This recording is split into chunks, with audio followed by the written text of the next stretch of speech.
Hurmatli Prezidentimiz Mirziyoyev Shavkat Miromonovich, siz majlisda o'g'ri bo'l, insofli bo'l, bu gaplarni senlarga kim aytadi deb aytgan so'zlaringizdan so'ng Andijon viloyat Baliqchi tuman Chinobod qishloq Chinobod MFI mahalla raisimiz telefon 93lik 107 55 37 raqam egasi Onur opa mahalla byudjet pulini taxminan 48 million 52 million pullarni o'zlashtirib o'g'irlab o'zini yashayotgan uyiga katta temir darvoza rovat sotib oldi va uyini yevro remont ta'mirlash ishlarini ustalarga qildirdi. Odamlarni gapirgan gaplarini bir eshiting. Yallah. Değiştirme. Sen bu uxlayapsanmi? Yo, uxlaganim yo'q. Do'st, haligi nima deding? Haligi 48 million mahallani byudjet puli bor deding-ku? Ha. O'shani Onur opa o'ziga yangi darvoza qurib uylarni remont qilib oldimi? Ashla qilibdi. Haligi yangi darvoza olib uylarni remont qildimi? Uylarni remont qildi. Yettili boru mahallada, yettili mahallani. Ya uni aytdim, men uni eshitganman. Uni uylarda hammasiga o'xshagan. Uylarni remont qilib, yevro kapitalni remont qilib, yangi darvoza, temir darvoza olibdimi uyga? Ha. Ashiyaligi ular so'rayapti. 48 million qana desa, asos keltirib berolmayapti ekan. O'sha 48 million mahallani puliga temir darvoza bilan olib uyga, keyin uylarni remont qilibmi? Onur opa uylarni remont qilibdi. Ya sen tushunmayapsan, ya eshitmayapsan. 48 million mahallani puliga, byudjet puliga Onur opa rais o'zini uyiga yangi temir darvoza olib uylarni remont qilibmi deyapman. Ha. Keyin mahalla komitetini xonasida konditsioner bor ekan. Ha. O'tgan yili kreditga olingan ekan u 3,5 millionga. Ha. O'sha 16 million so'mga nima qildi?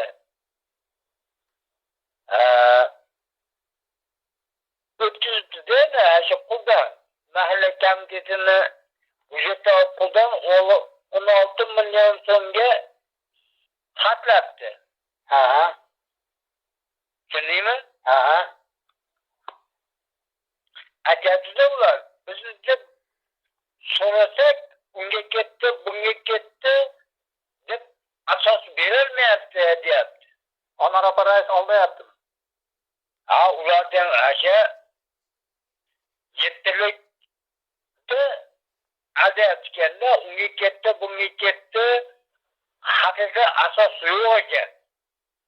Onur opa 48 million mahallani pulini o'zlashtirib, uyiga katta temir darvoza olib, uylarni remont qilib, endi haligi sen aytgan komissiyani oldayaptimi?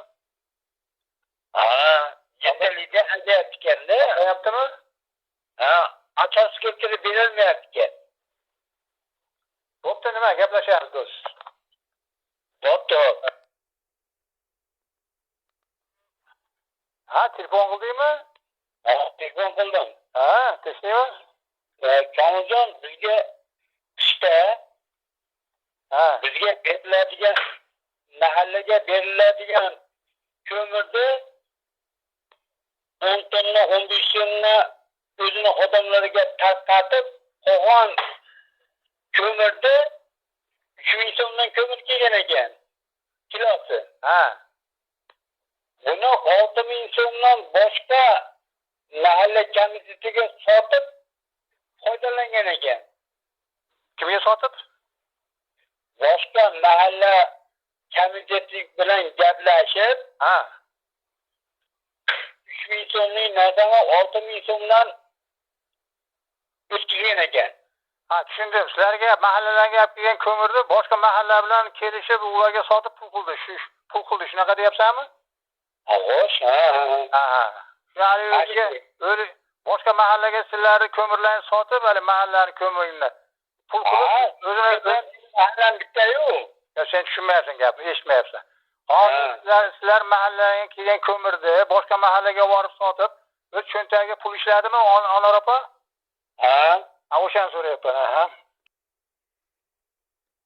Mahalla raisimiz Anor opa o'zini mahallasida qiylanib yashayotgan odamlarga hech bo'lmasa 38 million so'm pulni tarqatib, qolgan 10 million so'm pulni o'zini uyiga sarflasa bo'lmasmidi? Bu mahallada yashayotgan odamlarning byudjet pullari Baliqchi tuman hokimi Abdurayim Jasurbek va hokimiyatda ishlayotgan hamma xodimlar ham mahalla raisimiz Anor opani byudjet pullarini noqonuniy ishlatganini bilishadi. Mahalla raisimiz Anor opa pul bo'lsa changalda sho'rva deb aytgan so'zlarni yaxshi ko'radi. Mahalla raisimiz Anor opani ustidan kimdir shikoyat ariza yozsa, o'sha odam bilan janjallashib urishni juda yaxshi ko'radi.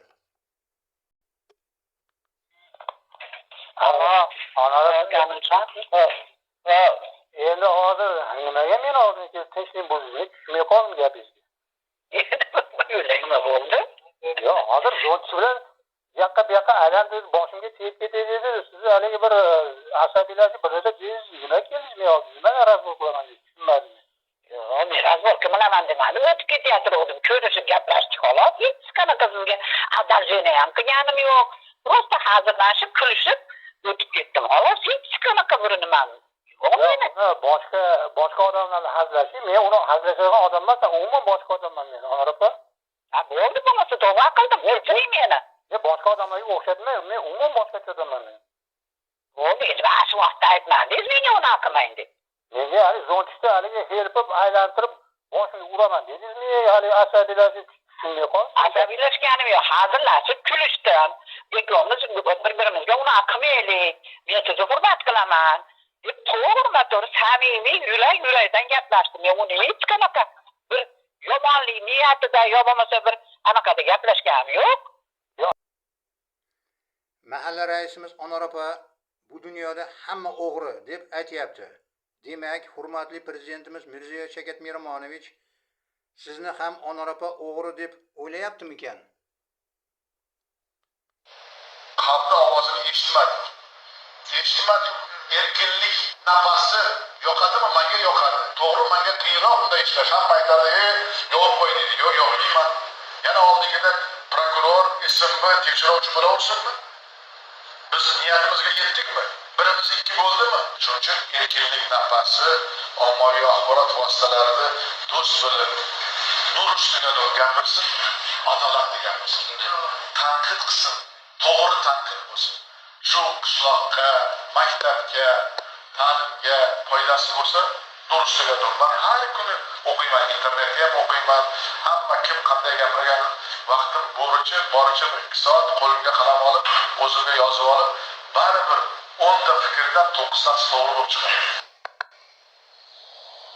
Ayrim rahbarlarning childirmasiga o'ynash davri o'tdi endi. Bilimli bo'laylik.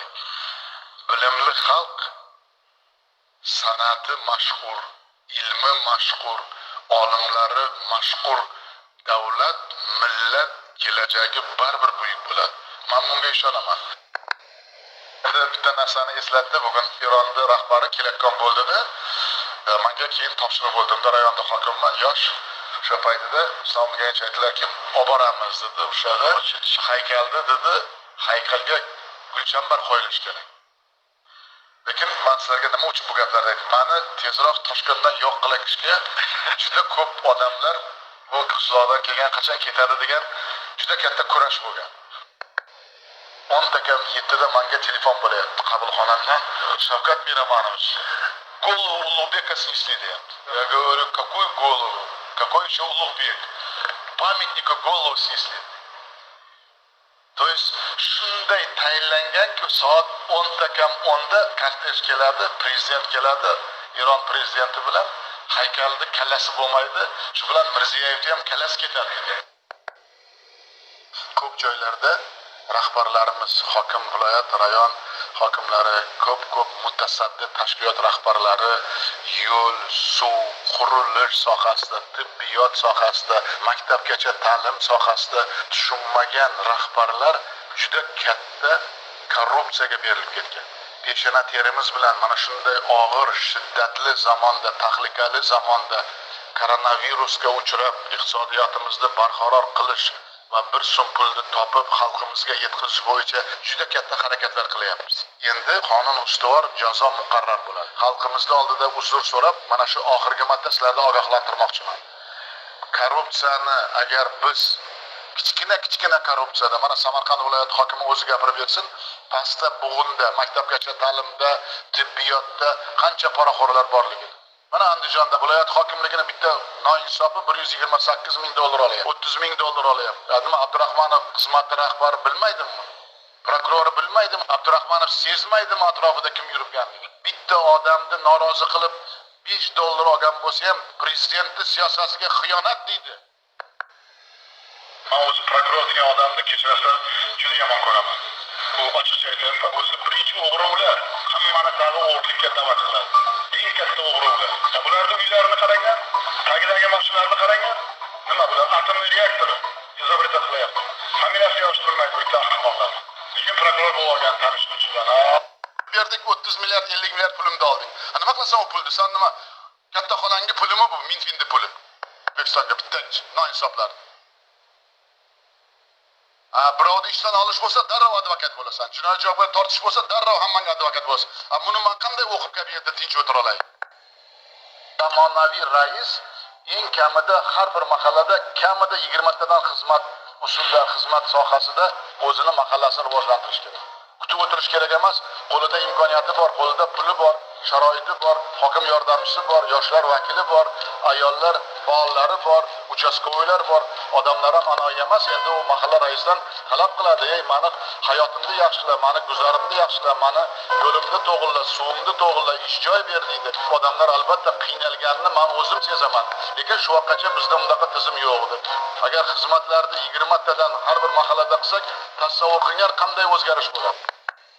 Men ertagida e'lon qilinsa bilaman. Xudoga shukr, men 10 yil bosh vazir bo'lib, kabinet qarovlab o'tirganim yo'q. Qanli ko'lda nima bo'layotganini bilaman.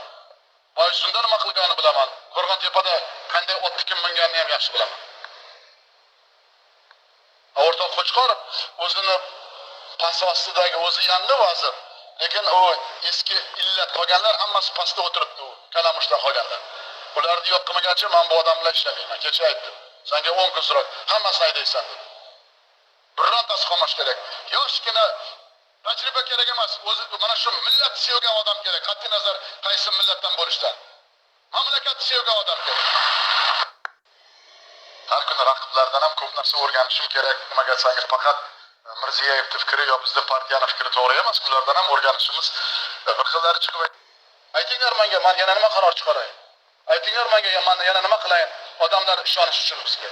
Aytinglar, taklif beringlar, yozinglar, taklif beringlar. Mana bu palon bo'layapti, mana bu piston bo'layapti deb. Prokurorda ham, ichki ishlarda ham kerak bo'lsa boshqasini ham aytib olaman. Menga bundaqa g'o'dayganlar kerak emas. Biz xalqning oldida juda katta javobgarmiz. Mas'uliyatimiz bor. Xalqning oldida ertaga hisobot berish oson bo'lmaydi. Men oldimda tomoshabin bo'lib, yengil-yelpi yurib g'o'daygan odamlarni men bir kun ham chidamayman. Korrupsiyani yo'q qilolmayapmiz O'zbekiston. Prokuror degan nomga munosib bo'lish kerak.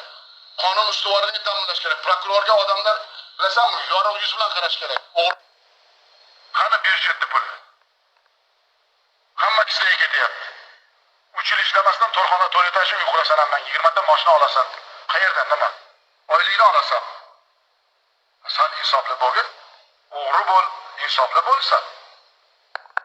Har kuni ertalab turib Xudodan so'rayman, qanday qaror qabul qilayin shu xalqimga boriga yana qo'shimcha bo'lsin, og'irini yengil qilsin deb. Bilasiz, katta rahmat ommaviy axborot blogerlarga. Ko'p narsalar hozir O'zbekistonda ochiq, hamma buni ko'rib turyapti. Oldin yopiq edi.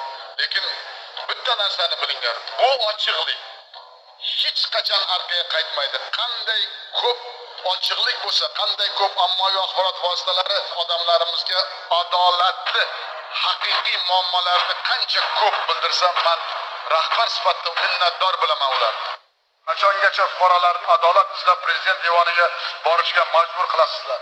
Bilib qo'yinglar, endi prezident nomiga yozilgan har bir murojaat belgilangan tartibda sinchiklab atroflicha qonuniy asosda o'rganib chiqiladi va qonun buzilishi holatlariga yo'l qo'ygan sud organlari xodimlariga nisbatan jinoiy javobgarlikka tortishga qadar keskin choralar qo'llash masalasi qo'yiladi.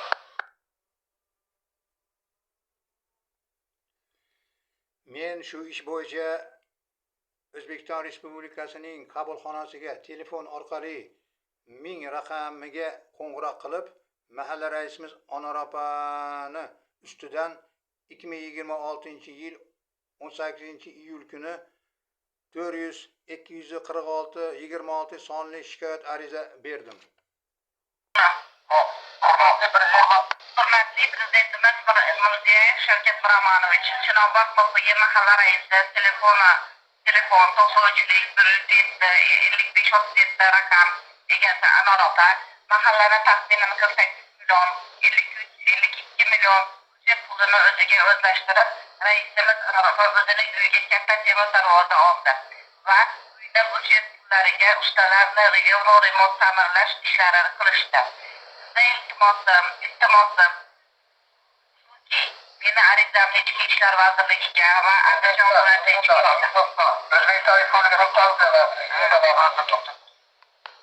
ishlar vazirligiga va Andijon viloyati Ichki ishlar boshqarmasiga o'tkazishga va mahalla raisi Anor opaga qonuniy chora ko'rishda amaliy yordam berishingizni so'rayman. To'g'rimi?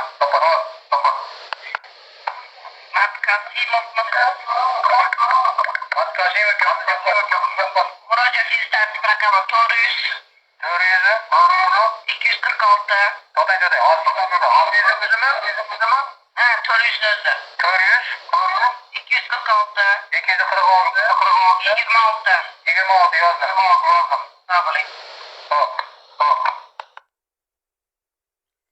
Hurmatli Prezidentimiz Mirziyoyev Shavkat Miromonovich, nima uchun Baliqchi tumani hokimi Abduraimov Jasurbek mahalla raisimiz Onor opani egallab turgan lavozimidan ozod etib yubormaydi yoki Abduraimov Jasurbek o'zi ham o'g'rimi?